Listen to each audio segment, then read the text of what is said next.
Hello, I'm Susie Skinner, a retired priest in the diocese, serving as the chaplain to the retired clergy of the diocese, and also as chaplain for the search committee of St. Peter's Episcopal Church in Ladue.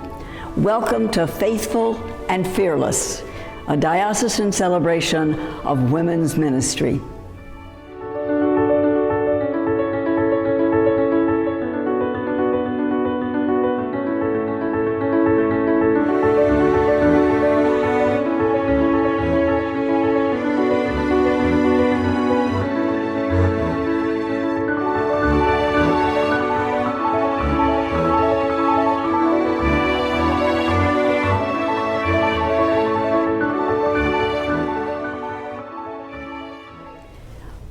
Well, actually, the truth is, the first woman who was ordained in the Anglican Communion was in 1944 in China, a fact that not very many people are aware of.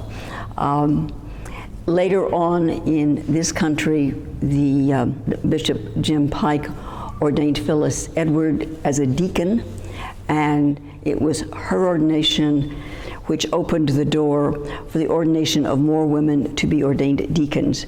So that by the time we got to 1976 and the resolution was passed for women to become ordained to the priesthood, there were a number, I recall maybe as many as 200 women already ordained deacon, and so they were able to become ordained priest immediately in January of 1977. One of the first of those was Judy Upham from this diocese, who was ordained on January 6th, the Feast of the Epiphany in 1977.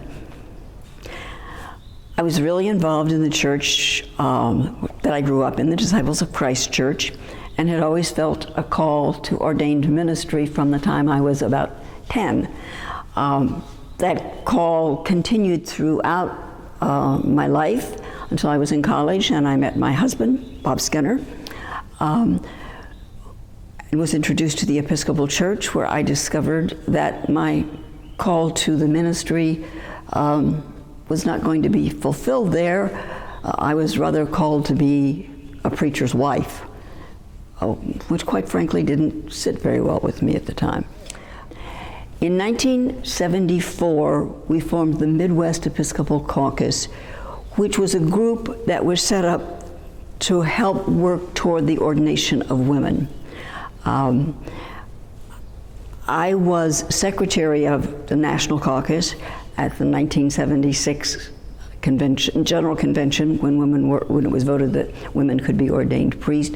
Subsequently, the next year, I became president of the National Caucus. And at that point, ordination of women having passed, the issue was deployment of women. Women could be ordained, but nobody was calling them to work in congregations. So we worked very hard at finding positions for women in the church at that point. And that was the big thing the caucus did. We wanted women to be a part of the whole church and not just sort of set off to the side. Well, certainly there were times of frustration, but I remember having said at the General Convention of 1976, if this doesn't pass, it will not drive me away from the church. I will stay here, I will stay involved, I will continue to work toward the full inclusion of women in the church as priests. It was difficult. It was not easy. I was ordained in Massachusetts because, having been in this diocese for a long time, it seemed best that that call to ordination be tested somewhere else. And Massachusetts had declared itself as a place open to women looking for other dioceses. On June 11th, I will celebrate my 40th anniversary of ordination to the priesthood. I am so grateful to the people of Massachusetts who took me in and allowed that ordination to happen.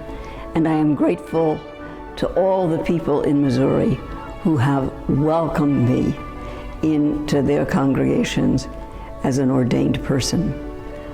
It has been a joy to serve as one in holy orders.